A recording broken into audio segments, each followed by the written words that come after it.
Hello friends, स्वागत है आप सभी का आपके अपने यूट्यूब चैनल ब्लॉकबस्टर हिट्स पर। करवा चौथ का व्रत सुहागिन महिलाओं द्वारा अपने पति की लंबी आयु, स्वास्थ्य और खुशहाल वैवाहिक जीवन की कामना के लिए रखा जाता है। यह व्रत पति के लिए पत्नी की भक्ति, विश्वास और प्रेम को दर्शाता है। इसके द्वारा परिवार में सुख, शांति और संबंधों की मजबूती भी आती है। इस दिन महिलाएं सूर्योदय से चंद्र उदय तक निर्जला उपवास करती हैं और करवा माता, भगवान शिव, माता पार्वती की पूजा करती हैं। आइए जानते हैं वीडियो में करवा चौथ माता की कुछ प्रमुख कथाएं जिनके बिना ये व्रत अधूरा माना जाता है। वीडियो में आइए जानते हैं करवा चौथ माता की पौराणिक कथा।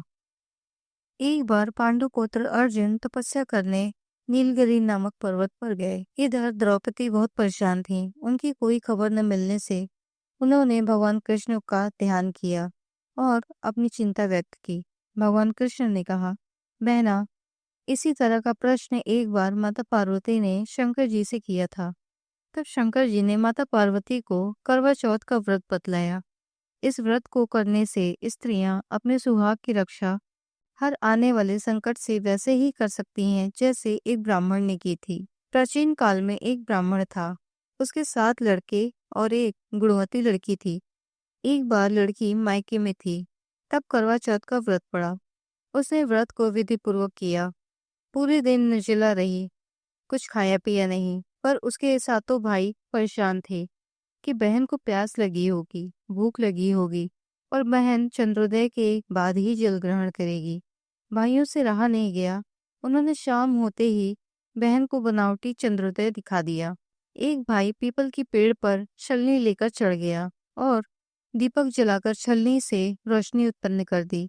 तब दूसरे भाई ने नीचे से बहन को आवाज दी, देखो बहन, चंद्रमा निकल आया है, पूजन कर भोजन ग्रहण करो। बहन ने भोजन ग्रहण किया।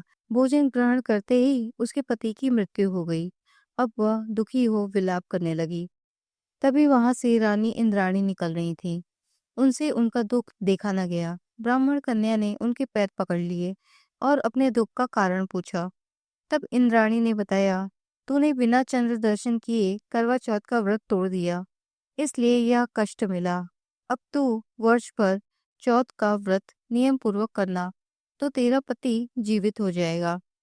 उसने इंद्राणी के कहे अनुसार चौथ का व्रत किया तो पुनः सौभाग्यवती हो गई। इसलिए प्रत्येक स्त्री को अपने पति की दीर्घायु के लिए यह व्रत करना चाहिए।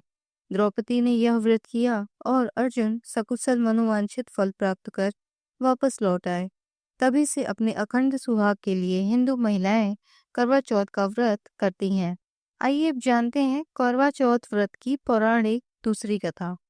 बहुत समय पहले की बात है। एक साहूकार के 7 बेटे और की एक बहन करवा थी। सातों भाई अपनी बहन से बहुत अधिक प्यार करते थे, यहाँ तक कि वे पहले उसे खाना खिलाते और बाद में स्वयं खाते थे। एक बार उनकी बहन ससुराल से मायके आई हुई थी। शाम को भाई जब अपना व्यापार बंद कर घर आए तो देखा उनकी बहन बहुत व्याकुल थी। सभी भाई खाना खाने बैठे थे और अपनी बहन से भी खाने का आग्रह करने लगे। लेकिन बहन ने बताया कि उसका आज करवा चौथ का निर्जल व्रत है और वह खाना सिर्फ चंद्रमा को देखकर ही, उसे अर्घ देकर ही खाना खा सकती है। क्योंकि चंद्रमा अभी तक निकला नहीं था, इसलिए वह भूख प्यास से व्याकुल हो उठी है। सबसे छोटे भाई को अपनी बहन की हालत देखी नहीं आती और वह दूर पीपल के पेड़ पर एक दीपक जलाकर चलने की ओट में रख देता है। दूर से देखने पर वह ऐसा प्रतीत होता है जैसे चतुर्थी का चांद उदित हो रहा हो। इसके बाद भाई अपनी बहन को बताता है कि चांद निकल आया है, तुम उसे अर्घ देने के बाद भोजन कर सकती हो। बहन खुशी की मारी सीढ़ियों पर चढ़कर चांद को देखती है। उसे अर्घ देकर खाना खाने बैठ जाती है। वह पहला टुकड़ा मुंह में डालती है तो उसे छींक आ जाती है।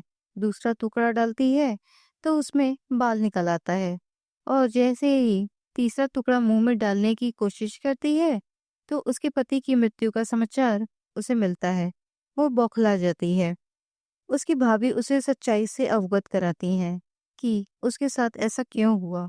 करवा चौथ का व्रत गलत तरीके से टूटने के कारण देवता उससे नाराज हो गए हैं और उन्होंने ऐसा किया है।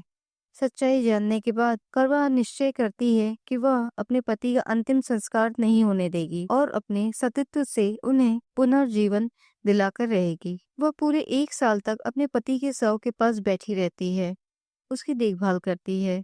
उसके ऊपर उगने वाली सुईनुमा घास को वह एकत्रित करती जाती है। 1 साल बाद जब करवा चौथ का दिन आता है, उसकी सभी भाभियां करवा चौथ का व्रत रखती हैं। जब भाभियां उससे आशीर्वाद लेने आती हैं, तो वह प्रत्येक भाभी से यम सुई ले लो, पी सुई दे दो, मुझे भी अपनी जैसी सुहागिन बना दो, ऐसा आग्रह करती है। लेकिन हर बार भाभी उसे अगली भाभी से आग्रह करने का कहकर चली जाती हैं। इस प्रकार जब छठे नंबर की भाभी आती हैं, तो करवा उससे भी यह बात दोहराती है। यह भाभी उसे बताती हैं कि चूंकि सबसे छोटे भाई की वजह से उसका व्रत टूटा था, अतः उसकी पत्नी में ही शक्ति है कि वह तुम्हारे पति को दोबारा जीवित कर सकती है। इसलिए जब वह आए तो तुम उसे पकड़ लेना और जब तक वह तुम्हारे पति को जिंदा न कर दे, उसे नहीं छोड़ना। ऐसा कहकर वह चली जाती है। सबसे अंत में छोटी भाभी आती है। करवा उनसे भी सुहागिन बनने का आग्रह करती है, लेकिन वह टालम टोल करने लगती है। इसे देख करवा उन्हें जोर से पकड़ लेती है और अपने सुहाग को जिंदा करने के लिए कहती है। भाभी उससे छुड़ाने के लिए नोचती है, खसोटती है, लेकिन करवा नहीं छोड़ती है। अंत में उसकी तपस्या को देख भाभी पसीज जाती हैं और अपनी छोटी उंगली को चीरकर उसमें से अमृत उसके पति के मुंह में डाल देती हैं। करवा का पति तुरंत श्री गणेश कहता हुआ उठ बैठता है। इस प्रकार प्रभु कृपा से उसकी सबसे छोटी भाभी के माध्यम से करवा को अपना सुहाग वापस मिल जाता है। हे श्री गणेश, माँ गौरी, जिस प्रकार करवा को चीर सुहागन का वरदान आपसे मिला है, वैसा ही सब सुहागिनों को मिले। बोलो करवा माता की जय हो। आइए अब जानते हैं करवा चौथ की तीसरी पौराणिक व्रत कथा। पुराणों के अनुसार करवा नाम की एक पतिव्रता धोबिन अपने पति के साथ तुंगभद्रा नदी के किनारे स्थित गांव में रहती थी। उसका पति बूढ़ा और निर्बल था। एक दिन जब वह नदी के किनारे कपड़े धो रहा था, तभी अचानक एक मगरमच्छ वहां आया और धोबी के पैर अपने दांतों में दबाकर यमलोक की ओर ले जाने लगा। वृद्ध पति यह देख घबराया और जब उससे कुछ कहते नहीं बना, तो वह करवा करवा कहकर अपनी पत्नी को पुकारने लगा। पति की पुकार सुनकर धोबिन करवा वहां पहुंची तो मगरमच्छ उसके पति को यमलोक पहुंचाने ही वाला था। तब करवा ने मगर को कच्चे धागे से बांध दिया और मगरमच्छ को लेकर यमराज के द्वार पहुंची। उसने यमराज से अपने पति की रक्षा के लिए गुहार लगाई और साथ ही यह भी कहा कि मगरमच्छ को उसके इस कार्य के लिए कठिन से कठिन दंड देने का आग्रह किया और बोली, हे भगवान, मगरमच्छ ने मेरे पति के पैर पकड़ लिए हैं। आप मगरमच्छ को इस अपराध के दंड स्वरूप नरक भेज दें। करवा की पुकार सुन यमराज ने कहा, अभी मगर की आयु शेष है, मैं उसे अभी यमलोक नहीं भेज सकता। इस पर करवा ने कहा, अगर आपने मेरे पति को बचाने में मेरी सहायता नहीं की तो मैं आपको श्राप दूंगी और नष्ट कर दूंगी। करवा का साहस देख यमराज भी डर गए और मगर को यमपुरी भेज दिया। साथ ही करवा के पति को दीर्घायु होने का वरदान दिया। तब से कार्तिक कृष्ण को करवा चौथ का व्रत करने का प्रचलन में आया, जिसे इस आधुनिक युग में भी महिलाएं अपनी पूरी भक्ति भाव के साथ करती हैं और भगवान से अपने पति की लंबी आयु की कामना करती हैं। इसी के साथ प्रेम से बोलो, करवा चौथ माता की जय हो। आइए वीडियो में जानते हैं चौथी प्रमाणिक कथा। इस कथा का सार यह है कि साक प्रस्थपुर वेद धर्मा ब्राह्मण की विवाहित पुत्री वीरवती ने करवा चौथ का व्रत किया था। नियमानुसार उसे चंद्रोदय के बाद भोजन करना था, परंतु उससे भूख सहा नहीं गया और वह व्याकुल हो उठी। उसके भाइयों से अपनी बहन की व्याकुलता देखी नहीं गई और उन्होंने पीपल की आड़ में आतिशबाजी का सुंदर प्रकाश फैलाकर चंद्रोदय दिखा दिया और वीरवती को भोजन करा दिया। परिणाम स्वरूप यह हुआ कि उसका पति तत्काल अदृश्य हो गया।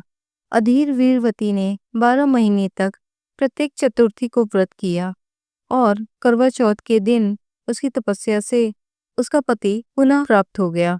इसी के साथ चौथी प्रमाणिक कथा भी यहीं पर समाप्त होती है। प्रेम से बोलो करवा चौथ माता की जय हो। तो दोस्तों आज का ये वीडियो बस यहीं तक। यदि आज का ये वीडियो आपको पसंद आया तो प्लीज़ चैनल को सब्सक्राइब और वीडियो को लाइक करना ना भूलिएगा। मिलते हैं आपसे अगली किसी नई वीडियो में नई जानकारी के साथ।